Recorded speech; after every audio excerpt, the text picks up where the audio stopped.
ጤና ይስጥልኝ ተመልካቾቻችን እንደምን ቆያችሁ ሳምንታዊ ነጸብራቅ ዝግጅታችን ተጀምሯል ዛሬ የ2018 የኢትዮጵያ በጀት ረቂቅ የቀረበበት ሳምንት እንደሆነ ይታወቃልና ይሄንን መነሻ አድርገን ከባልደረቦቼ ጋር ውይይት እናደርግበታለን እኔ ደኑታላ ነኝ አብርሃም ታደሰ እንደዚሁም ሳዳት መሐመድ ሳኔ ከኔ ጋር ይገኛሉ ውይይታችንን እናደርጋለን ተከታተሉን ጋብዛለሁ እንኳን ደህና መጣችሁ አመሰግናለሁ ስለመጣችሁ እንግዲህ ሁላችንም እንደተመለከትነው የ2018 የኢትዮጵያ በጀት ረቂቅ በጀቱ በዚህ ሳምንት ቀርቧል ወደ 1.93 ትሪሊዮን የኢትዮጵያ ብር ሆኖ ረቂቁ ለህዝብ ተወካዮች ምክር ቤት ቀርቧል እንግዲህ ዝርዝር የሆኑ መረጃዎችን መግለጫዎች በጀቱን አስመልክቶ የገንዘብ ሚኒስትሩ ማብራሪያ ሰጥቷል እሱንም ተመልክተናል ስለዚህ የኢትዮጵያ በጀት ከቢሊዮኖች አልፎ ወደ ትሪሊዮኖች የተሻገረ እንደሆነ መመልከት እንችላለን በዚህ አመት ሳይሆን ባለፈው አመትም እንደዚህ ተቀራራቢ አይነት በጀት እንደነበረን ይታወቃልና ይሄ ገንዘብ ምንን ያመላክተናል 1.93 ትሪሊዮን ብር በጀት መመደብ መቻል እንደ ሀገር ምን ያመላክተናል ወይንም ስለ ሀገራችን ኢኮኖሚ ምን ይናገራል አብርሽ ካንተ ልጀምር መልካም አመሰግናለሁ እንግዲህ በዋናነት ቁጥሮች የሚናገሩት እድገትን ይመስለኛል የመጀመሪያው ለምሳሌ ባለፉት 2 አመታት የነበረውን በጀት ወደ ኋላ መለስ ብሎ መመልከት ምናልባት ይህኛውን ቁጥር በአንጻራዊነት ለማየት የሚያግዘን ይመስለኛል ለምሳሌ የ2018 ረቂቅ በጀት 1.93 ትሪሊዮን የሚጠጋ ሆኖ ረቂቁ ሲቀርብ 2016 እና 17 የነበረው ምን ይመስል ነበር ስናስብ አንደኛው 2016 801.65 ቢሊዮን ብር ገደማ ነበር ለረቂቅ በጀት የቀረበው ይህ በጀት ጸድቆ ስራ ላይ ቀርቦ ነበር 2017 የነበረው በጀት ስንመለከት 971.2 ቢሊዮን ብር ሰኔ ላይ ቀርቦ ለምክር ቤት አባላት ቀርቦ ቢጸድቅም በኋላ ግን ብዙ ማሻሻያዎች ነበሩ ያሳለፍነው አመት 2017 ብዙ ክዋኔዎች የተከወኑበት ስለነበር ተጨማሪ በጀት ያስፈልገው ነበር 582 ቢሊዮን ብር ተጨማሪ በጀት ተይዟል ስለዚህ በድምር ከ1.5 ትሪሊዮን ብር ተሻግረናል ማለት ነው የ2017 በጀት አመት ከዚህ አሁን ዘንድሮ ይቁጥር ወደ 1.93 ትሪሊዮን ገደማ ሆኖ ቀርቧል ጭማሪው እንግዲህ ከ400 ቢሊዮን ያላነሰ ማለት ነው ይህ ምን ያመላክተናል በዝርዝር ጉዳዮች ስንመለከታቸው ዋናው የቁጥር ጉዳይ ሲተነተኑ ስለሆነ የሚያመላክተው ለምሳሌ ለፌደራል መንግስት ወጪ የተያዘው ገንዘብ 2017 የነበረውን ቁጥር 451 ቢሊዮን ነው ዘንድሮ ያለውን ቁጥር ስንመለከት ዋው የሚያስብለው 1.2 ትሪሊዮን ብር ነው ከ451 ቢሊዮን ወደ 1.2 ትሪሊዮን ብር ስንሻገር ያለው ቁጥር ልዩነት ዝም ብሎ በጀቱን ወይም ደግሞ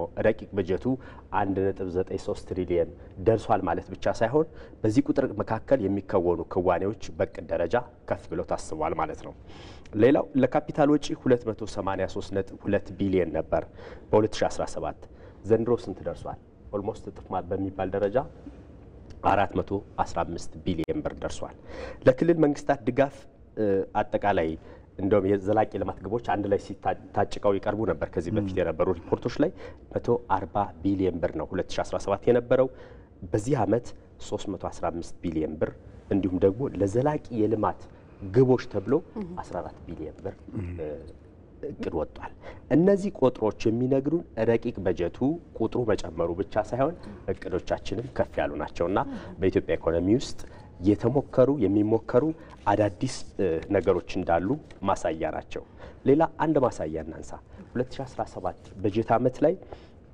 በቅድ ተይዞ የተገባው በተለይ 612.7 ቢሊዮን ብር ከሀገር ውስጥ ገቢ እንዲሁም ደግሞ ከውጭ እርዳታና ብድር የሚሰበሰብ ጥቅል ምርት ነው ቀደም ከሀገር ውስጥ ገቢ ስንታል 1.2 ትሪሊዮን ከሀገር ውስጥ ገቢ ብቻ ይሄ ምንድነው የታክስ ቤዝን ማስፋት ላይ መንግስት ትልቅ ትኩረት ሰጥቷል ምናልባት ያለፈው አመት ሳዳትን በደንብ በቅርብ የምታውቀው ይመስለኛል ብዙ እንቅስቃሴዎች የነበሩ የታክስ ቤዝን ማስፋት ላይ ስራዎች ተሰርተዋል ባለፉት አመታት የቀደመው ደግሞ ኤክሳይዝ ታክስና ከተጨማሪ እሴት ታክስ ላይ የተደረጉ ማሻሻያዎች ለዚህ መንደርደሪያ መሰረትን የጣሉ ይመስለኛልና እነዚህ ቁጥሮች በሁሉም የሚያመላክቱ ነገሮች ቀጣይ የኢትዮጵያ ኢኮኖሚ ብዙ እድገት የሚያስመዘግብ እንደሆነ አመላካች ይመስለኛል።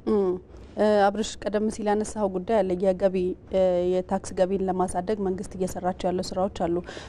የገንዘብ ሚኒስትሩ መግለጫውን ሲሰጡ አንደኛ ያነሱት ሀሳብ ባለፉት 11 ወራት ወይ 10 ወራት የኢትዮጵያ ከታክስ ገቢ ወደ 592 ቢሊዮን ብር እስካሁን ባለው መሰብሰብ ችላለች። አክቹአሊ በዚህ በክረምቱ ጊዜ የሚሰበሰበው ደግሞ ትልቅ ቁጥር ይኖራል ተብሎ ይታሰባልና ምናልባት ካለን አፈጻጸም አንጻር አሁን በጀቱ 73 ከመቶውን ከታክስ ነው ሊያገኝ ረቂቆ የቀረበውና 73 በመቶ የሚሆነውን ከሀገር ውስጥ ገቢ ለማግኘት ነው የታቀደውና ምን ያህል ሊሳካለት ይችላል ብለህ ታስባለህ?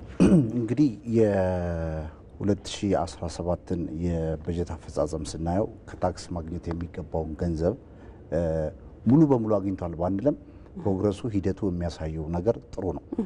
የታቀደው ቅድም ወደ 1.5 ገደማ ከገቢ ለመሰብሰብ የታቀደው የገንዘብ መጠን ይገኛል የሚል እምነት አለኝ። ምክንያቱም አሁን የተሰበሰበበት መንገድ ወይም ደግሞ የንግዱንም ማህበረሰብ እንዲሁም ሌላውንም ማህበረሰብ ኦልሞስት እያለማመደ ነው። በእርግጥ የታክስ ጉዳያችን ወይም የምንሰበሰብበት ፍጥነት ወይም ደግሞ አይነቱን የምናገኝበት መንገድ ትንሽ የሚቀረው ነው ከሌሎች ሀገሮች አንጻር።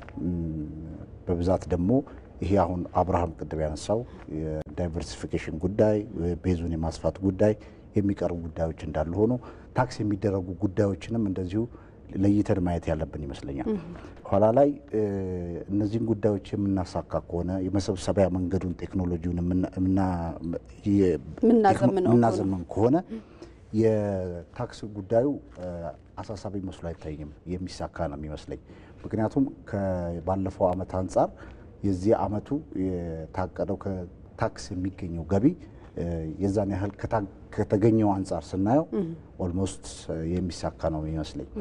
የዚህ አመት በጀት አንድ ሌላው ለየት የሚያደርገው የበጀት ጉድለቱን መንግስት ከብሔራዊ ባንክ ሳይበደር የፈጸመበት አመት ነው። ኦልሞስት ሰኔ 30 ሊያልቅ ነው።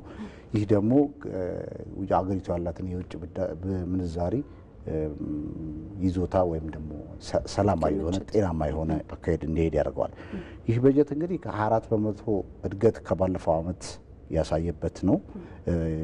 ይህ ማለት ሴክተሮቹ በተለያየ መንገድ ተነቃቅተዋል፣ ተጨማሪ ገንዘብ ሳክ ማድረግ ጀምረዋል ወይም ደግሞ እያደረጉ ነው ማለት ነው። ስለዚህ ተጨማሪም ገንዘብ ወደ ውስጥ ሲያስገቡ ተጨማሪ የሰው ኃይል ይቀጥራሉ፣ ተጨማሪ ማስፋፋት ወይም ደግሞ ሴክተሮቹ የሚያድጉበት አዝማሚያ ነው የሚታይ። ስለዚህ በጠቃላይ ስናየው የታቀደው እቅድ ከበጀቱ አንጻር የሚገኝም ነው፣ እንደዚሁም ደግሞ የህብረተሰቡን ኑሮ የሚቀይር ነው፣ አቺቨብል ነው። መልካም። ቀደም ሲል ያነሳው ሀሳብ አለ። መንግስት ከብሔራዊ ባንክ ቀጥተኛ ብድር ማቆም መቻሉ በኑሮ በዜጎች የኑሮ ጫና ላይ ያለውንም የዋጋ ንረትን በማረጋጋት ረገድ የራሱ ድርሻ እንዳለውም በዚሁ ጊዜ ተገልጿል። ከዛ ባሻገር ደግሞ አንድ የተነሳ ሀሳብ አለ። የበጀት ጉድለት በስፋት እንዳይኖረው ወይንም ሰፊ የሆነ የበጀት ጉድለት እንዳይኖረው ተደርጎ የተዘጋጀ ረቂቅ ነው የሚል ሀሳብ አንስተዋልና ሁለቱን ሀሳቦች ምን ማለት ነው? ማለት ብዙ ጉድለት እንዳይኖረው ተደርጎ የተዘጋጀ ነው ስንል ምን ማለታችን ነው? አብረሽ ምናልባት በዋናነት ቀደም ብለን ያነሳው ዋናው ነገር ገቢ ነው። ለምሳሌ ዓለም ላይ ትልልቅ የኢኮኖሚ እንቅስቃሴ ያላቸው የሚባሉ የተሻሉ ወይም ደግሞ መሪዎቹን ባንልም መሀል ላይ ያሉ ግን የተሻሉ ሀገራትን ስናይ ከሚያገኙት ወይም ደግሞ በጀት ከሚይዙት ውስጥ አብዛኛው ጂዲፒ ቱ ሬሾ የምንለው ላይ ከፍተኛውን ድርሻ ከታክስ ሲሰበስቡ ነው። ለምሳሌ ከብሔራዊ ባንክ አለመበደር የሚቻለው አብዛኛው ከኢትዮጵያ ሰሞኑን እንደውም ጠቅላይ ሚኒስትሩ አንስተውታል። ከ120 ሚሊዮን ህዝብ በላይ አላት ኢትዮጵያ። ነገር ግን ከ60 ሚሊዮን ህዝብ ታክስ ሰብስበን አንዳች ነገር መፍጠር አንችልም የሚሉት። ለምሳሌ ኢትዮጵያ ውስጥ ያለው አንደኛው መሰረታዊ ችግር በቁርጥ ግብር ይከፈልባታል። ይች ሀገር ላይ አብዛኛው በቁርጥ የሚከፈል ግብር አለ። ግብር የሚከፍለው በቀጥተኛና የትም አማራጭ ስለሌለው ሲቪል ሰርቫንቱ ነው፣ ፔሮል ላይ ስላለው። ከዛ ውጭ ያለው ማህበረሰብ ግን ግብር የሚከፍልበት ስርዓት ቅድም ሳዳት ሲያነሳው እንደነበረው ቅድም በዋናነት ይሄ የተሰበሰበ ስርዓት ያለው መረጃ ያለው ምናምን አይደለም። አብዛኛው የታክስ አሰባሰብ ስርዓታችን ገና ብዙ ማስፋት ይፈልጋል። ስለዚህ ወደፊት ለምሳሌ የታክስ ቤዝ ማስፋት አንደኛው የገቢዎች ሚኒስቴር ትልቁ አሁን በቁርጥ እየሰራበት ያለው ስራ እንደዛ ነው። ለምሳሌ ከዚህ በፊት የነበሩ ሁለት ማሻሻያዎች የተደረጉባቸው ለምሳሌ ኤክሳይዝ ታክስን ብንመለከት የተጨማሪ እሴት ታክስን ብንመለከት ከዚህ በፊት ከነበረው የተወሰነ ማሻሻያ ያለው የሚያስፈልግባቸው የሚጣልባቸው መንገዶች እያሰፉ ቀጣይ ግን የሚያድግበት መንገድ አለ።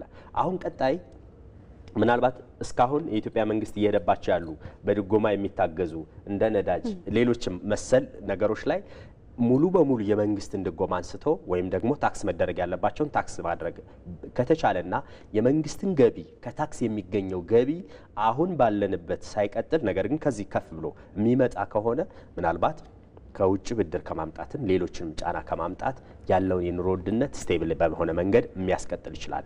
ግን አለመበደር ከብሔራዊ ባንክ ሲባል ዝም ብሎ አለመበደር የሚቻል አይመስለኝም። አንደኛው ገቢን ማሳደግ ሲቻል ነው። የውጭ ብድር ምናልባት ወደ በኋላ ስለምናነሳ ይሆናል እንጂ ማምጣቱ ኢንቨስት በምናደርግበት መንገድ የሚመዘን ሆኖ ነገር ግን መበደር ባለፉት ዓመታት ያመጣብንን ጫና አስቦ ከዛ መማር የሚያስፈልግ ይመስለኛልና እሱን ማስተካከል የሚቻለው የትም አይደለም። አማራጩ የገቢ ግብርን ወይም ደግሞ ከሀገር ውስጥ የሚገኝ ገቢን በማስፋት ብቻ ነው የሚል እምነት አለኝ እኔ። በጣም ጥሩ። እንግዲህ ሚኒስትሩ ያነሱት ሀሳብ የረቂቅ በጀቱን ብቻ ሳይሆን ያለፈው ዓመትም የሀገራችን ኢኮኖሚ የሄደባቸውን ጉዞዎች የነበሩ አፈጻጸሞችንም ላይክ እንደ ሪፖርት አድርገውም ያነሱበት ነገር አለና ለምሳሌ የማክሮ ኢኮኖሚ ማሻሻያው መደረጉ በኢትዮጵያ ኢኮኖሚ ውስጥ በያዝነው በጀት ዓመት ውስጥ ምን ያህል ለውጦችን አመጣ፣ በተለይ የውጭ ገቢን በማሳደግ ረገድ ያለውን ነገር አንስተዋል ከውጭ ምንዛሪ ጋር በተገናኘና ምናልባት አሁን በያዝነው ዓመት እንደዚሁም ደግሞ በሚቀጥለው የ2018 ዓመት የማክሮ ኢኮኖሚ ማሻሻያ ማድረጋችን በተለይ ደግሞ የውጭ ምንዛሬ በገበያ ስርዓት እንዲመራ መደረጉ ምን ተስፋ አለው ብለህ ታስባለህ? አዎ እንግዲህ ከውጭ ገቢ አንጻር የውጭ ምንዛሪያችን ከ100% በላይ ነው ያደገው። ከ3 ቢሊዮን ወደ 7 ቢሊዮን ያደገው። ይህ ማለት እንግዲህ ትልቅ ተአምር ነው። በሀገሪቱ የገቢ ጉዞ ታሪክ ውስጥ ይሄ ትልቅ ተአምር በውጭ ምንዛሪ አንፃር ትልቅ ተአምር ነው ብለው ነው ሚኒስትሩ የሚያነሱት። ይሄን ደግሞ ማስቀጠል ያስፈልጋል። ግዴታ አንድ አመት ላይ ተገኘ ተብሎ ቀጣዩ አመት 3 ቢሊዮን ቢመለስ ዋጋ አይኖርም። ምክንያቱም በዚሁ መቀጠል አለበት እና ፕሮግረስን ማሳየት አለበት ብዬ ነው የማስበው። አንዱ በገበያ እንዲመራ መደረጉ ከውጭ ሀገራት የሚመጡ ባለሀብቶች እንደዚሁም ደግሞ ኢንቨስተሮች የመምጣት እድላቸውን ሰፊ ያደርገዋል። እንደዚሁም ደግሞ የተመቸ ሁኔታ ይፈጥርላቸዋል። እዚህ ገብተው የውጭ ምንዛሪ ፍለጋ አይባክኑም። ምክንያቱም በገበያ የሚወሰን የውጭ ምንዛሪ እስካለ ድረስ ማለት ነው። ይህ ማለት ለእነሱ ብቻም ሳይሆን ሀገር ውስጥ ላሉ ኢንቨስተሮችም እንደዚሁ የመንቀሳቀስ አቅማቸውን የሚጨምርላቸው ነው።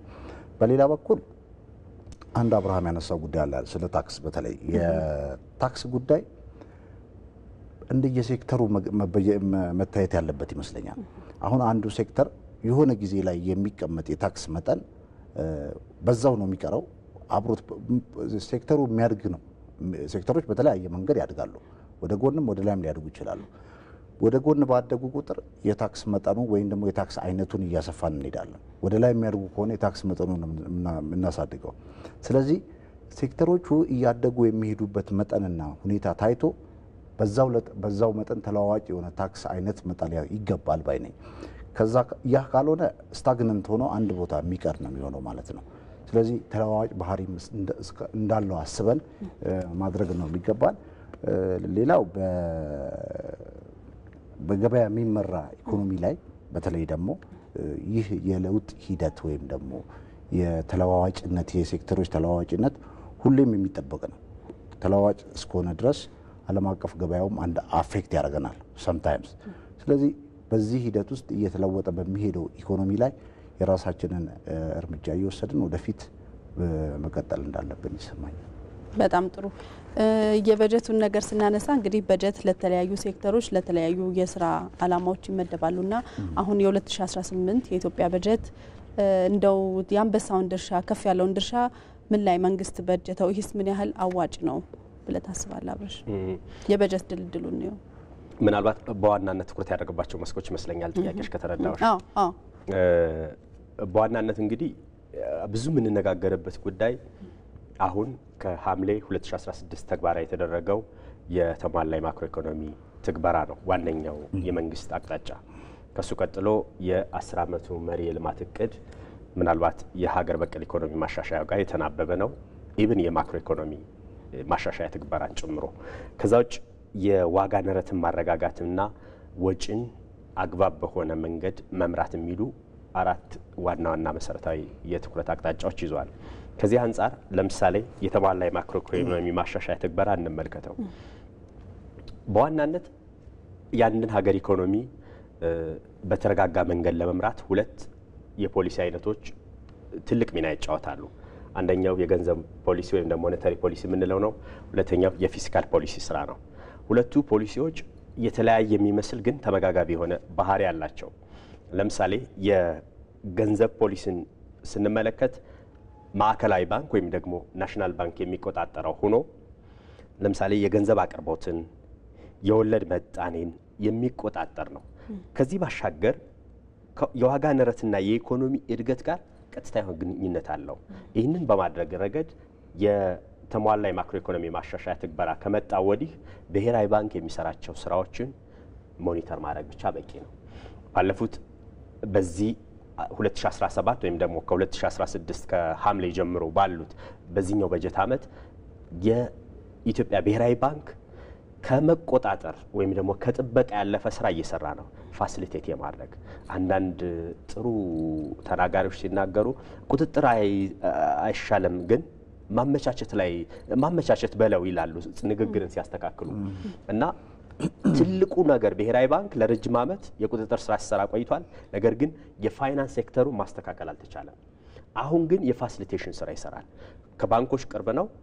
ባንኮችን ቅርብ ሆኖ መከታተሉ ለምሳሌ የኢትዮጵያ ንግድ ባንክን ሊደርስበት ከሚችለው ትልቅ የህዝብ ሀብት ነው፣ የሀገር ሀብት ነው። እሱም መታደግ የቻለው ይህኛው የማክሮ ኢኮኖሚ ሪፎርም ትግበራ ነው። ይህኛው ትግበራ ባይኖር የኢትዮጵያ ንግድ ባንክ አሁን በምንለው ልክ አሁን ባለበት ደረጃ ልክ አይገኝም ነበር። ሶ አንደኛው የገንዘብ ፖሊሲ ስራዎችን ነው። ንግድ ባንክን እንደውም የልማት ባንኮች ማነው የመንግስት የልማት ድርጅቶች የተበደሩትን ገንዘብ መክፈል አቅቷቸው ነበረ።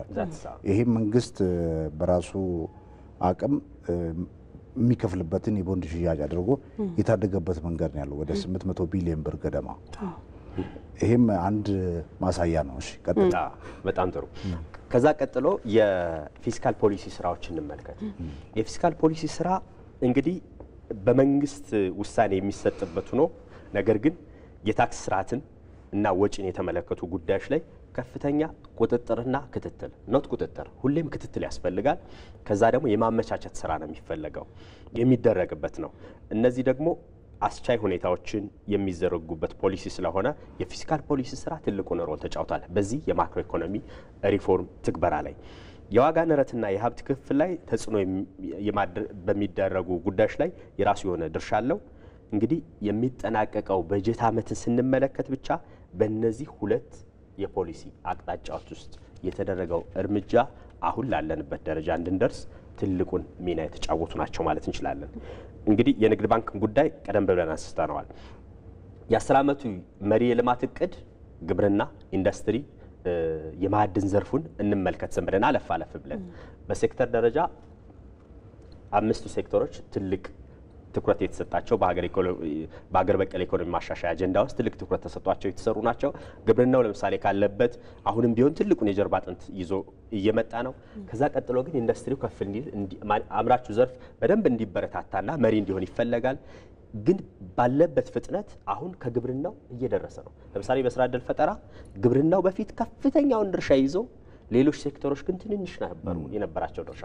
አሁን ግን ባለፈው ጠቅላይ ሚኒስትሩ በፓርላማ ላይ ያደረጉት ሪፖርት ላይ ስትመለከቱት የነበረው ድርሻ እየተቀራረበ ነው፣ ኦልሞስት እየተቀራረበ ነው። እሳቸውም እንደዚህ ነበር እያሉ የገለጹትና እሱን እድገት እንመለከትበታለን። ማዕድን ለአመታት እዚህ ሀገር ውስጥ ይኑር አይኑር ተወርቶ አያውቅም። ዘንድሮ በወርቅ ላይ የተገኘውን ውጤት ብቻ መመልከት እንችላለን። ግብርና ላይ ልመለስና ቡና በኤክስፖርት ደረጃ እስካሁን ከፍተኛ ኤክስፖርት ያደረግነው ያምነው ነው 1.43 ቢሊዮን 2015 ላይ ያደረግነው የኤክስፖርት መጠን 1.44 ቢሊዮን ሶ የ1.4 እና 1.43 ቢሊዮን ልዩነት ነበረ።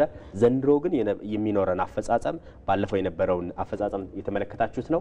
ቀጣይ ግን በበጀት ዓመቱ መጠናቀቅ ወይም ደግሞ በዚህ ወር ማብቂያ እስከ 2 ቢሊዮን ብር ገቢ እናገኛለን ተብሎ ነው ከውጭ ንግድ የታሰበውና ይህንን ልዩነት ማምጣት ቀላል የሚባል ነገር አይደለም።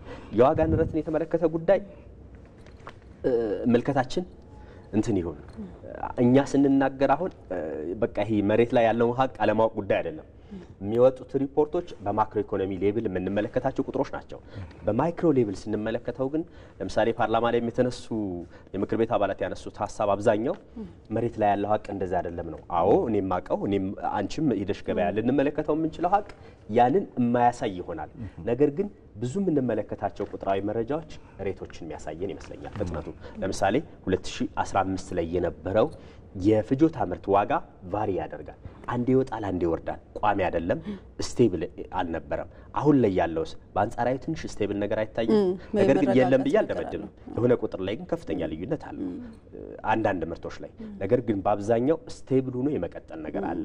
ስለዚህ የዋጋ ንረት የምንለካው በዚህ መንገድ ነው። የዋጋ ንረትን በተመለከተ የተነሳው ሀሳብ ምንድነው? ለምሳሌ 2014 ላይ የነበረውን ወደ 34.5% የነበረውን የዋጋ ንረት የእድገቱን ፍጥነት አሁን ባለው ሁኔታ ወደ 13% በዚህ አመት መቀነስ መቻሉን ያነሱትና ይህንስ የምንመለከት የዋጋ ንረት የለም ወይንም የኑሮ ውድነቱ የለም ብለን የምንጠቅሰው ባይሆንም ግን የሚጨምርበትን ፍጥነት ማረጋጋት መቻሉ። ለዚህ ደግሞ መንግስት የሚሰራቸው ለምሳሌ ቅድም ሳዳት አንስተዋል፣ የነዳጅ ድጎማ፣ መሰረታዊ የሚባሉ የመድኃኒት አቅርቦቶችን፣ የማዳበሪያ ላይ መንግስት የሚያደርጋቸው ድጎማዎች የኑሮ ጫናው ለምሳሌ ነዳጅን ብንመለከት ነዳጅ እንደው የተሽከርካሪዎችን እንቅስቃሴ ብቻ የሚወስን ጉዳይ አይደለም አይደል? በሁሉ በምንለብሳቸው፣ በምንመገባቸው በእያንዳንዱ ነገሮች ላይ የራሱን የሆነ የዋጋ ጭማሪ ሊያስከትል የሚችል አይነት ዘርፍ ነውና እዛ ላይ መንግስት የሚያደርጋቸው የድጎማ ስራዎች የኑሮ ውድነቱን በማቃለል ረገድ ድርሻ እንደነበራቸው አንስተዋልና ምናልባት እንግዲህ በጀትን ስንመለከት የመሰረተ ልማትን ጉዳይ መመልከት በጣም ወሳኝ ነው አይደል? ከምክር ቤት አባላቱም ሲነሱ ነበርና ምናልባት በዚህ በቀረበው ረቂቅ በጀት ውስጥ ለመሰረተ ልማት የተሰጠውን ድርሻ እንዴት እናያለን ሳዳት? አዎ እንግዲህ የኑሮ ውድነቱን ጉዳይ መጀመሪያ አብሬስናል። ከባለፈው አመት የዘንድሮ ይሻላል ሲባል ማየት ያለብን ጉዳይ የሚጨምርበት ሬት ስንት ነው ነው። ለምሳሌ 10% የሚጨምር ከሆነ እሱን የሚጨምርበት መጠን 5% ማድረግ ትልቅ ስራ ነው የሚጠይቀው። ይህንን ነው መንግስት እየሰራ ያለው። ምክንያቱም በሌላ አቅጣጫ ስናየው እየጨመረ ነው። በእርግጥ ሰው የሚያየው የሚጨምረውን ነው። የሚጨምረው ፐርሰንት ዝቅ ካለ ሙሉ በሙሉ ዝቅ አይልም፣ ስቲል እየጨመረ ነው። ግን በ5% የሚጨምረው 3% እንዲጨምር ማድረግም አንድ ስራ ነው የሚጠይቀው። ስለዚህ አንድ ትልቅ ነገር መንግስት የሚያነሳው ይሄ ነው። ሌላው በኢኮኖሚው ዙሪያም ኢንፍሌሽን አንድ ራሱን የቻለ ችግር ነው። በነገራችን ላይ መንግስት የሰራውንም ኦር ደግሞ ማህበረሰቡ የሚሰራውንም ገቢ የሚበላ ነገር ነው። ስለዚህ በተቻለ መጠን መንግስት የሚያደርገውን ጥረት አሁንም ቀጥሎ 13% ማድረሱ ጥሩ ነገር ነው። በቀጣይ እንግዲህ ወደ አንድ ዲጂት ለመመለስ እንደሚሰራ ገልጸዋል። ይህም እንደሚሳካ ተስፋ አለን። ወደ መሰረተ ልማት ስንገባ ወደ 115 ቢሊዮን ገደማ ለመንገድ ስራ ተይዟል። በዚህ አመት በጀት ማለት ነው ማነው በ2018 እንደዚሁም 116 ቢሊዮን ለትምህርት ተይዟል። እንደዚህ ያለ ሌሎች ዘርፎችንም እየጠቀሰ ይሄዳል። ሌላው 149 ቢሊዮን ብር ወደ ግብርናው ይሄዳል። እነዚህን ስናይ አዲስ የምንሰራው ኢንፍራስትራክቸር የለም ብሏል መንግስት። እንግዲህ አዲስ የምንሰራው ኢንፍራስትራክቸር የለም ያሉትን ነው የምንጨርሰው ማለት በሌላ አማርኛ አዲስ የምንሰራው ኢንፍራስትራክቸር አዲስ ገንዘብ ነው የሚያስወጣው። ያሉትን አለመጨረስም ሌላ ችግር ነው። ያሉትን አለመጨረስ ማለት የማያልቁት የዲሌንስ ገና የሚከፈላቸው ይኖራሉ። እንደገና ደግሞ ባለማለቃቸው ሌላ ገንዘብ ከተመደበላቸው ገንዘብ ውጪ የሚጠይቁ ኢንፍራስትራክቸሮች እንደዋሉ። ለምሳሌ ህዳሴ ግድብን ማንሳት እንችላለን። እንደ ምሳሌ ህዳሴ ግድብ ኤግዛክትሊ ቁጥሩን በእርግጠኛ ባልሆነም 1 ቢሊዮን ብር ገደማ ለዘገየበት ብቻ ተከፍሏል። የሚያስፈልገው ለግንባታው ሌላ 1 ቢሊዮን ብር ሆኖ ለዘገየበት ብቻ ካምፓኒው ለዘገዩበት፣ ለተቀመጥኩበት፣ ሰራተኞች ለተቀመጡበት፣ ያለ ስራ ለተቀመጡበት ይሄን ያህል ብር ተከፍሉኛላችሁ ብሏል። ስለዚህ ፕሮጀክቶችን ችግር የሚሆኑ ፕሮጀክቶችን ማዘግየት ነው። ከዛ በፊት ግን ያሉትን መጨረስ ጤናማ ይመስለኛል እኔ።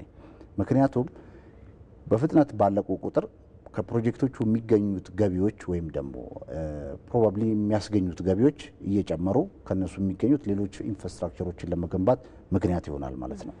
ስለዚህ አዲስ ኢንፍራስትራክቸር አለመገንባት ችግር መስሎ አይታየኝም። በሌሎች ዘርፎች የሚደረጉ ጥረቶች ስራ ለመፍጠር እንደዚሁ ሌሎች እንቅስቃሴዎች በእነሱ ላይ ትኩረት ተደርጎ መሰራት አለበት። ሌላ ኢንፍራስትራክቸር መገንባትና እሱን ዲሌይ ማድረግ ደግሞ ችግር ነው። ስለዚህ አዲስ ኢንፍራስትራክቸር አለመገንባት ያሉትን ግን መጨረስ ተገቢ አካሄድ ነው የሚል እምነት አለኝ። እዚህ ሀሳብ ላይ ግን እኔ ትንሽ የተለየ ምልከታ ያለኝ ይመስለኛል።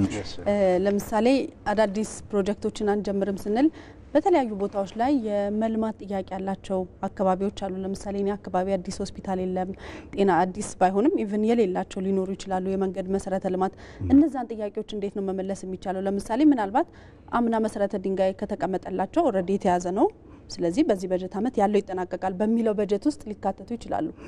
ግን አዳዲስ ነገሮችን እማንጀምር ከሆነ ደግሞ አይጀምርም ይባላል እንጂ ስንመለከት አዳዲስ ፕሮጀክቶችም ይጀምራሉ በየአመቱ አይደለ? በተለያዩ ቦታዎች ላይ እንመለከታለንና እነዚህ ነገሮች እንዴት ነው ማስታረቅ የሚቻለው? ያሉትን መጨረስ ትክክለኛ ነው። ምክንያቱም የተጀመረው በየቦታው ተበታትኖ ተቀምጦ ሌላ እንደገና መሰረተ ድንጋይ ማስቀመጥ ወይንም አዳዲስ ማስጀመሮቹ ብዙ እንትን አይልም። ግን ደግሞ አዳዲስ ፕሮጀክቶች የሚያስፈልጋቸው መሰረታዊ የሆነ የልማት ጥያቄ የሚያነሱ አካባቢዎችን እንዴት ነው ተደራሽ ማድረግ የሚቻለው?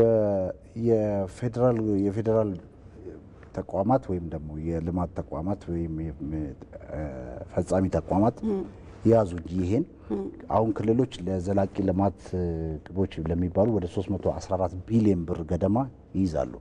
በዚህ ውስጥ በርካታ የሚከናወኑ ተግባራት አሉ። አዲስ ሲባል አዲስ ፕሮጀክት ማለት በፌዴራል ደረጃ የሚጀመሩት ነው።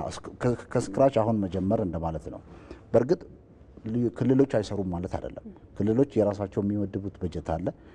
ለዚህ ደግሞ ለመንገድ ለሆስፒታል የሚመድቡ አሉ። ስለዚህ አሁን ማነጻጸርም ተገቢ ይመስለኛል። አሁን ሆስፒታል አይጀመርምና የተጀመረው ሆስፒታል ይለቅ ልዩነቱ ግልጽ ይመስለኛል። የተጀመረው ሆስፒታል ለዚህኛው በተበደበው በጀት ምክንያት ይሄ ወደ ኋላ ቢቀር ኦልሞስት ይሄኛው አዲሱን የሚሰራው በጀት ያክል በመዘግየቱ ይጠይቃል። ይሄኛው ሆስፒታል እየተሰራ ያለው ማለት ነው። አንድ ይሄ ነው።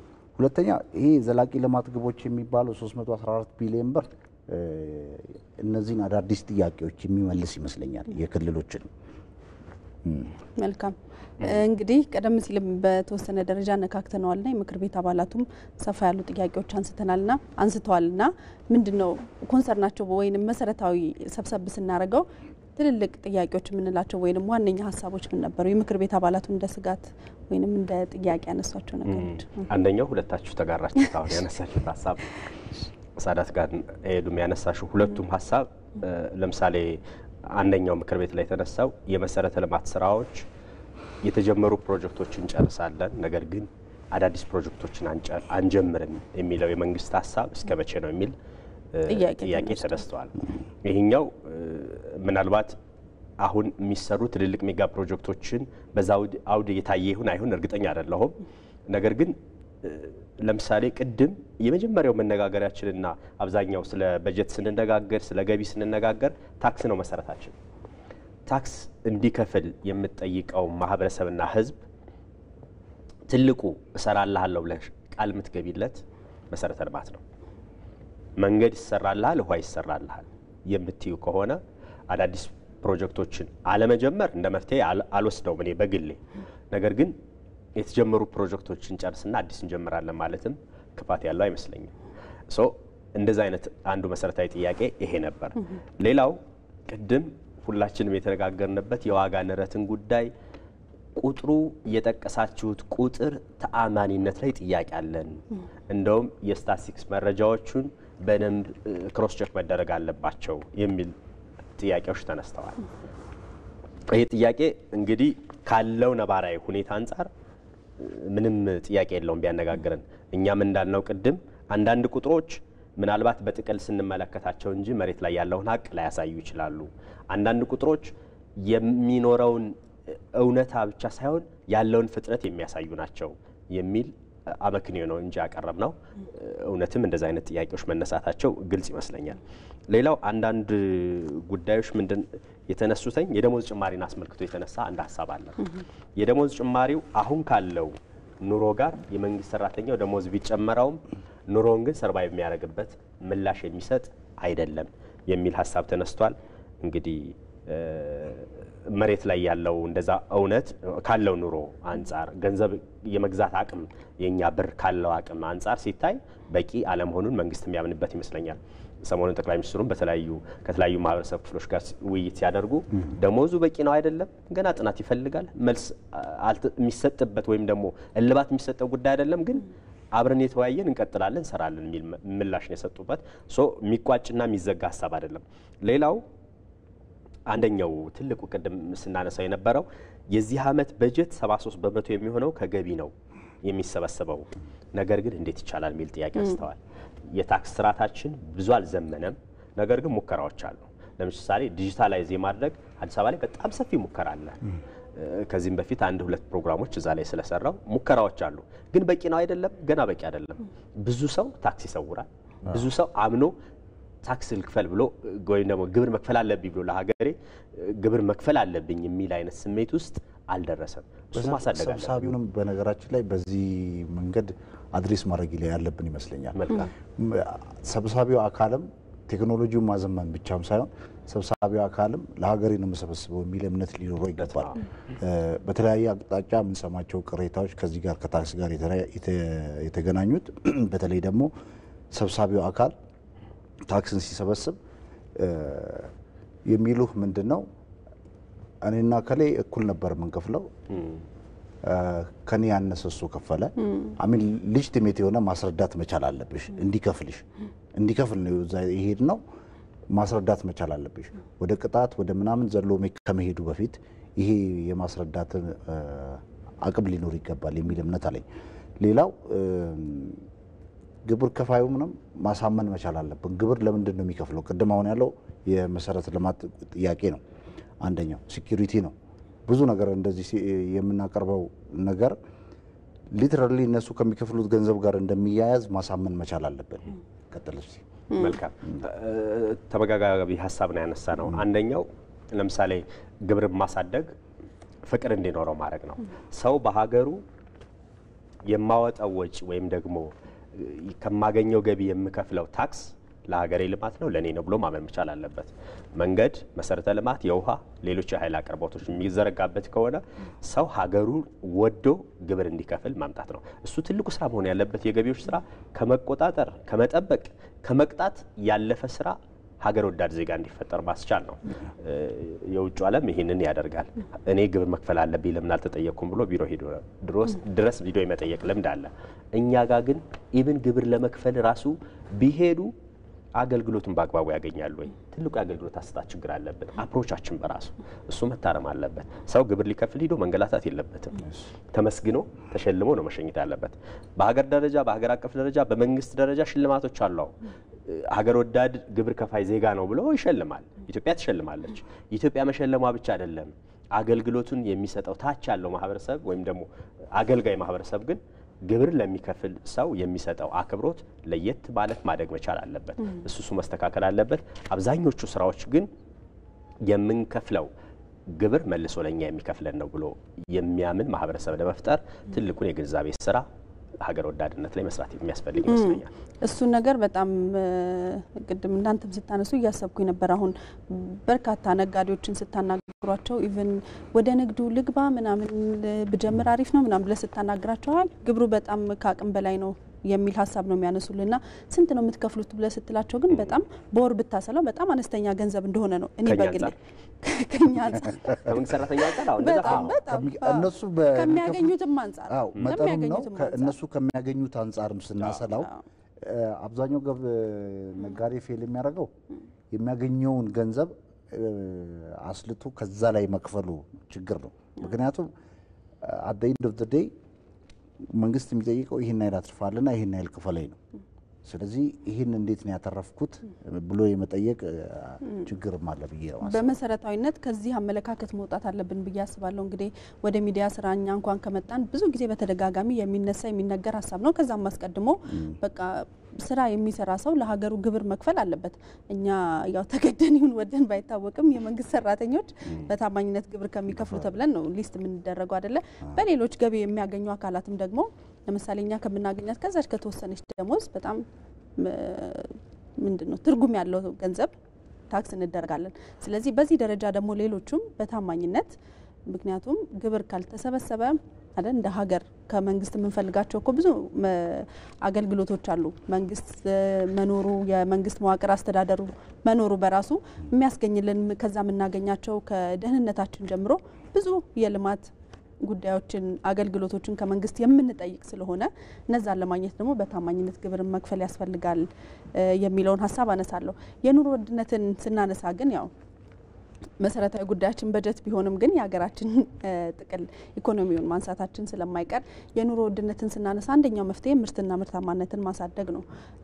ለምሳሌ ኢትዮጵያ ስንዴን ለይታ ጠቅላይ ሚኒስትሩ ፎከስ አድርጌ ነው የምሰራው የሚል ሀሳብ አንስተዋል። ቀደም ሲል በነበራቸው ቃለ መጠይቅ አቅጣጫችሁ ከሆነና በእርግጥ ስንዴ ላይ ትኩረት አድርገን በመስራታችን በዓለም አቀፍ ደረጃ እውቅና የሚያሰጠን መነጋገሪያ የሚሆን በሀገር ውስጥ ያለውንም ስንዴን ኢምፖርት አለማድረግ መቻል ትልቅ ድል ነው ብዬ አስባለሁ።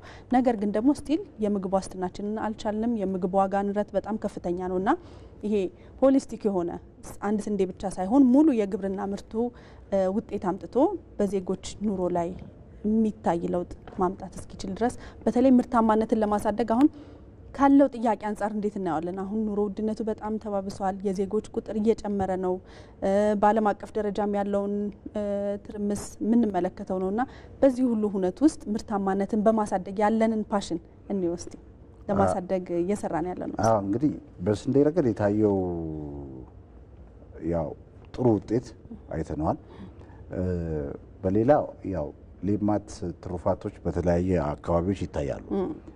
ደቡብ ክልል ብትሄጂ፣ አዲስ አበባ ብትይ፣ እንደዚሁም ኦሮሚያ ክልል በርካታ የሌማት ትሩፋት ውጤቶች ይታያሉ። በተለይ ደግሞ የከብት እርባታ ላይ እንደዚሁም ደግሞ ዶሮዎች እነዚህ ይታያሉ። በእርግጥ አሁን ያለው በከተማ ውስጥ ያለውን የኑሮ ውድነት ለመግታት ዋናው መፍትሄ ተብሎ የሚታሰበው ገንዘብ መጨመር መፍትሄ ይሆናል ብዬ አላስብም። ምክንያቱም አሁን አንድ ለደሞዝተኛው ገንዘብ ጨምረን ከዚህ የኑሮ ውድነት ውስጥ ተቋቁሞ ይወጣበታል የሚባል አመክንዮ አይሰራም። አንድ ግልጽ የሆነ የምናውቀው የኢኮኖሚክስ ሕግ አለ። በኢንፍሌሽን ላይ ገንዘብ መጨመር ማባባስ ነው የሚሆነው። በቋሚነት መደገፍ የሚቻልበትን መንገድ አንድ ማበጀት እሱ ልክ ነው። አንድ የተነሳ ሀሳብ አለ የምክር ቤቱ ውይይት ላይ የገቢ ግብርን አስመልክቶ ማሻሻያዎች እንደሚቀርቡ የፋይናንስ ሚኒስትሩ አንስተዋል። አንድ ይሄ ነው። ሌላው ራሱ የሚያመርትበትን መንገድ እድል መፍጠር ነው። ይህ ከሆነ የከተሜው ማህበረሰብ የግድ የሚመረት ብቻ አይጠብቅም ማለት ነው። ለእሱም እድል ከተሰጠው ወይም ደግሞ የሚያመርትበትን መንገድ ካገኘ አምርቶ ራሱን የሚችልበት ወይም ደግሞ ለራሱ የሚሆን ገቢ ማመንጨት የሚችልበት ሁኔታዎች ይፈጠራሉ። ከዚህ ባሻገር አንድ ሌላም ማነሳው ዳይቨርሲፊኬሽን በተለይ ስንዴ ማምረት ብቻ አይደለም፣ ጤፍም ላይ መስራት ይገባናል።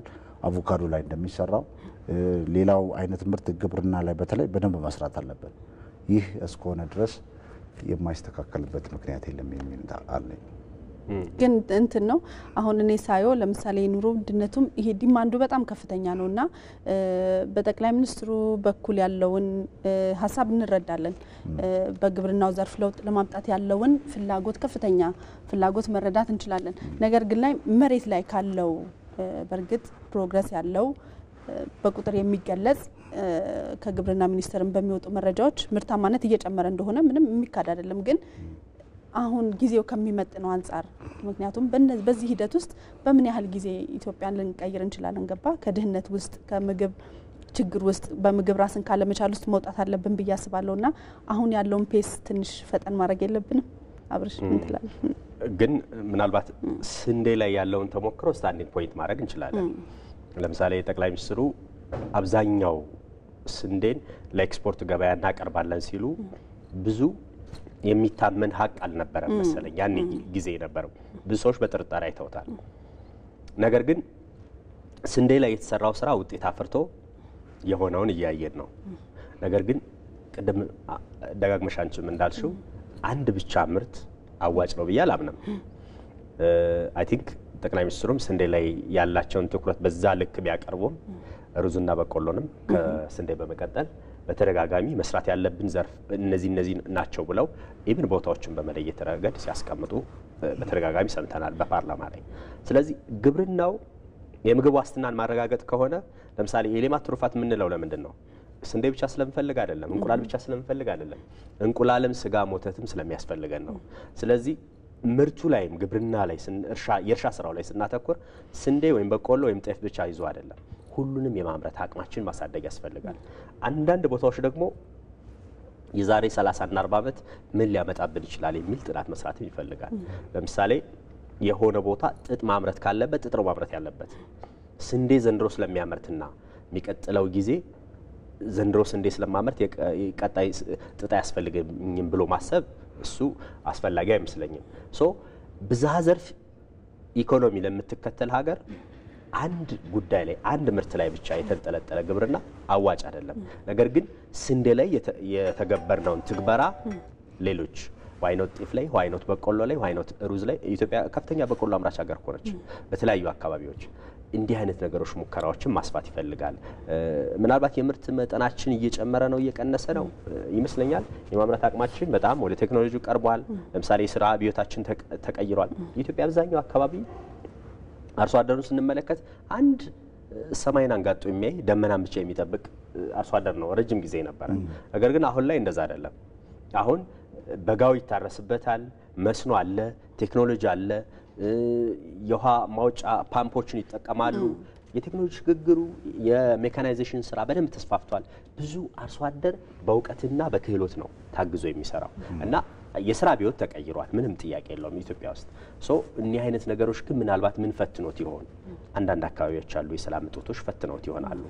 ለምሳሌ አዲስ አበባ ያለው ወይ ነው መሀል ከተማ ያለውን የኑሮ ውድነት እንዳይረጋጋ አሁን ቅድምኛ እርስ በራሳችን ራሱ እንዲህ ነው እንድንባባል ያደረገን አንደኛው ሎጂስቲክስ ነው። ለምሳሌ ከአንድ አካባቢ ወደ ማዕከል ገበያ የሚመጣው ምርት በቀጥታ ወደኛ መምጣት ቢችል ያለምንም እንከን እዚህ አዲስ አበባ ያለውን የፍጆታ ምርት ዋጋ በዚህ ደረጃ እንመለከተው ነበር። መሻሻል መቀነስ ያሳይ ነበር እና አንዳንድ አካባቢዎች እንዳይለሙ የሆኑ ባለው የሰላም እጦት ችግር ይመስለኛል ብዙ መልማት ብዙ የምርት አቅም መሆን የሚችሉ አካባቢዎች በዚህ የሰላም እጦት ችግር ምክንያት ሳይለሙ ስለቀሩ እሱ ትንሽ ያዝ ያደረገን ይመስለኛል። ነገር ግን ግብርናው ላይ የተጀመሩ ሙከራዎች ከቴክኖሎጂ ከግብዓት ከዛ የመንግስት ደግሞ በድጎማ የሚያደርገው የማዳበሪያ የግብዓት አቅርቦት ደግሞ እገዛ ተጨምሮበት ግብርናው ላይ ምርታማነትን መጨመር የማንችልበት ደረጃ አይደለንም። ነገር ግን የያዙን ሳንካዎች አሉ። አብዮት ያስፈልገናል ብዬ አስባለሁ። አሁንም በድጋሚ እነዚህ ምርታማነታችንን ለማሳደግ ባይዘይ ምርታማነት ስል ግብርናን ብቻ አይደለም። በኢንዱስትሪው ዘርፍ ችግር ፈቺ የሆኑ በጣም ከጥቃቅን ነገሮች ጀምሮ ከውጭ የምናስገባቸው ነገሮች አሉና እነሱን ጥናት ማድረግ ያስፈልጋል አይደል? ኢትዮጵያ ከውጭ የምታስገባቸው ከፕላስቲክ በጣም ጥቃቅን ከሆኑ ነገሮች ጭምር ከውጭ ነው ኢምፖርት የምናደርገውና የትኛውም ኢኮኖሚስት የሚመክረው ሀሳብ መጀመሪያ ምርትና ምርታማነትን መጨመር ነው። ስለዚህ ምርታማነታችንን በሁሉም ዘርፎች ላይ በተለይ አምራች ኢንዱስትሪውም ከውጭ የሚገባው ኢምፖርታችንን ለመቀነስ በርካታ ጥቃቅን በየቤታችን የምንጠቀማቸውም ነገሮች ጭምር ከውጭ የሚመጡ ስለሆኑ እነሱ እንዴት ነው መተካት የምንችለው?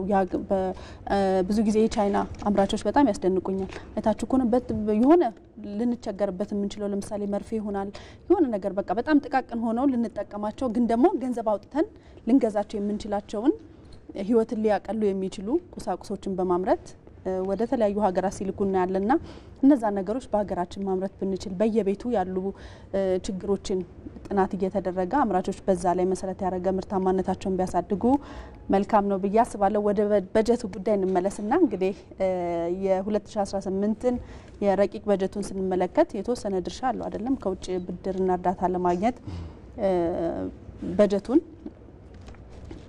ለመሙላት ማለት ነውና ከውጭ ብድርና እርዳታም ይህን ያህል ፐርሰንት እንይዛለን እናገኛለን ብሎ መንግስት ያቀደዋልና ምናልባት ደግሞ በአንድ በኩል ከውጭ እርዳታና ብድር በሀገር ላይ የሚፈጥረው ጫናም ይታወቃል። ያንን አለመውሰድም ደግሞ አይቻልም። ስለዚህ እንዴት እናያለን ይህን ጉዳይ ሳዳት? እንግዲህ የውጭ ብድርና እርዳታ ስንመለከት አንድ የብድሩና እርዳታውንም እንደ ኢንቲቲ ቆጥሮ መስጠት ማግኘትም አንድ ነገር ነው። ዲፕሎማሲ ይጠይቃል፣ በርካታ መግባባቶችን ይጠይቃል። ለምሳሌ መንግስት ወደ 3.5 ቢሊዮን ገደማ የብድር ሽግሽግ አድርጋለሁ ብሎ በኩራት ያወራል። አሁን እነዚህ የብድር ሽግሽግ ባይኖሩ ምን ይፈጠር ነበረ ነው? ይሄ ማለት አሁኑኑ ክፈሉ ብለው ኮሌታችንን የሚይዙ ሰዎች ናቸው እነዚህ። ካልሆነ ከዓለም አቀፍ የገንዘብ ስርዓት ውስጥ እንወጣለን ማለት ነው። እነዚህ ማለት ትልቅ የዲፕሎማሲ ስራ የሚሰሩ ናቸው። ትልቅ የዲፕሎማሲ አቅም የሚጠይቁ ናቸው። ኢንፍሉዌንስ ማድረግ ይጠይቃል፣ ሎቢ ማድረግ የሚጠይቅ ስራ ነው። ይህንን ጉዳይ ሲሰራ ወይም ደግሞ ብድር እንዲገኝ እርዳታ እንዲገኝ አንድ ሀገር ሲወጣ አሳማኝ የሆነ የውጭ ፖሊሲ የሚሰራቸው ስራዎች ይህን ያህል ድህነት ቀንሳለሁ፣ ይህን ያህል ደግሞ ሰው ከድህነት አውጥቼ ይህን ያህል እዚህ ቦታ አድርሷለሁ የሚል አሳማኝ የሆነ እቅድ ይዞ ነው የሚሄደው። ከዛ ባሻገርም በቀጠና ውስጥ ካሉ ሀገራት ምንድነው የበለጠ የሚያሰኝ? ለምሳሌ ከእንግሊዝ ከምሰጠው ብድር ኢትዮጵያ የተወሰኑ አመታት ትልቁን እርዳታ የምትቀበለው ኢትዮጵያ ነበረች። ይህ የራሷ የሆነ ከእንግሊዝ ጋር ያላት ወዳጅነት እንደዚሁም ደግሞ የቀኝ እጅ ስለሆኑ ሁለቱም የሚያደርጉት ነው። ይሄ የመግባባት ጉዳይ ነው። ሌላው ዓለም አቀፍ ተቋማት አይኤምኤፍ፣ ወርልድ ባንክም እነዚህም ብድሮች ወይም ደግሞ እርዳታዎች አንስተው የሚሰጡት ሌላው ዓለም አቀፍ ህዝብ ካመነብሽ ነው። ሌላው ዓለም አቀፍ ማህበረሰብ ሲያምንብሽ ነው። ይህ ብድር ጫና አለው፣ ግልጽ ነው። ይመጣል፣ መጥቶ ደግሞ የሚያስከትለው ጫና ከባድ ነው። ምን ሲሆን? አላግባብ ጥቅም ላይ ሲሆን። አቶ አህመድ ሺዴ በንግግራቸው መጨረሻ ላይ ለፓርላማ ባቀረቡት ላይ ይህንን በጀት ስናጸድቅ መጨረሻ ወይም ታርጌቱ መሆን ያለበት ለታለመለት ዓላማ በእርግጠኝነት መዋሉ ማረጋገጥ አለብን። ካልዋለ ደግሞ ተጠያቂነትም ሊኖር ይገባል። ሰዎች ካጠፉ ተጠያቂነት እርምጃ ሊወሰድባቸው ይገባል። ይህ ካልሆነ ያገኘነውን ብድር ወይም ደግሞ በጀት በዘፈቀደ የምናውለው ከሆነ ማንወጣ ወዳ ውስጥ ነው የምንገባው። ስለዚህ ይህ ገንዘብ ይጠቅመናል፣ በእርግጠኝነት ይጠቅመናል። ሰርተንበት በትክክል ሰርተንበት በአግባቡ የምንመልሰው ከሆነ ብድር ጠቃሚ ነው። እርዳታውን ደግሞ ለሚገባውና ትክክለኛ ለሆነ አካል መጠቀም ያለብን ይመስለኛል። ሳዳት እንዳነሳው እንግዲህ ከውጭ የሚገኙ የውጭ ምንዛሬም ስለሆነ የምናገኘው በዛ ላይ ደግሞ ብድር ራሱ የሚመለስበት የራሱ የወለድ ምጣኔና የመመለሻ ጊዜ ያለው እርዳታ ደግሞ ግን እንደዚሁ በድጋፍ መልኩ ልናገኘው የምንችል ስለሆነ ያንን ታሳቢ ማድረጉ ያው ካሉ እንዳነሳው የዲፕሎማሲ ስራዎች ወይንም ቀጣይነት ያላቸው ስራዎች ሊገኙ ይችላሉ በሚል ተስፋ በማድረግ የሚያዝ እንደሆነ መመልከት እንችላለንና ምናልባት ሰዓታችን የሄደ ስለሆነ በጥቅሉ ምን የምታነሳው ሀሳብ ካለ አብሽ ወደ አንተ ልምጣ። እዚህ ላይ አንድ ብቻ አጭር ነገር ላንሳ። ሳዳት እንዳለ የመጀመሪያው ነገር አመኔታ ማግኘት ትልቅ ነገር ነው በሁለቱ ጉዳዮች። ለምሳሌ የ282 ቢሊዮን ብር ከውጭ እርዳታ እናገኛለን። ከውጭ ብድር ደግሞ 139 ቢሊዮን ብር ነው። 139 ቢሊዮን ካለፉት አመታት ካለን አፈጻጸም አንፃር እጅግ ከፍተኛ የሚባል የብድር መጠን አይደለም። ነገር ግን ብድሩን ማግኘታችን ምናልባት ከሁለቱ ዓለም አቀፍ ተቋማት የገንዘብ ተቋማት ወርልድ ባንክና አይኤምኤፍ ጋር ያለንን ጤናማ ግንኙነት የሚያመላክት በመሆኑ የመጀመሪያው ነገር በጎ ነገር እሱ ይመስለኛል። ከዛ ቀጥሎ ያለውን ግን ጥቅምና ጉዳት ለመተንተን ያለፉትን አመታት የብድር ጫና ወይም ደግሞ ከመንግስቱ ለውጥ በፊት የነበረው ትልቅ የኢኮኖሚ ስብራት ወይም ደግሞ የማክሮ ኢኮኖሚ መዛባት ተብሎ ሲጠቀሱ የነበሩ በመንግስት በኩል አንደኛው የውጭ ዕዳ ጫና ነው። ሁለተኛው ደግሞ የምንዛሬ እጥረት ነው። ሶስተኛው የዋጋ ንረት ያመጣብን የኑሮ ውድነት ግሽበት ያስከተለው የኑሮ ውድነት ትልቁ ሶስቱ ጉዳዮች ነበሩና ከሱ አንጻር ተነስተን ትንታኔ መስጠት የሚያስፈልግ ይመስለኛልና ትንሽ ጥናት ይፈልጋል። ነገር ግን ያገኘነው አጋጣሚ የቱ ጋር ያርፋል፣ ምንድነው የምንሰራበት የሚለው ወሳኝ እንደሆነ ብቻ በጥቅል ብናስቀምጥ መልካም ይመስለኛል። መልካም አመሰግናለሁ ስላነሳችሁት ሀሳብ ሳዳት መሐመድ ሳኒ እንደዚሁም አብርሃም ታደሰ ባልደረቦች አመሰግናለሁኝ። ተመልካቾቻችንም እየተከታተላችሁን አብራችሁን ስለቆያችሁ አመሰግናለሁ። እኔ ደኑታላ ነኝ። ሳምንት ነጸብራቅ በሌላ ርዕሰ ጉዳይ ይጠብቃችኋል። እስከዛው መልካም ሳምንት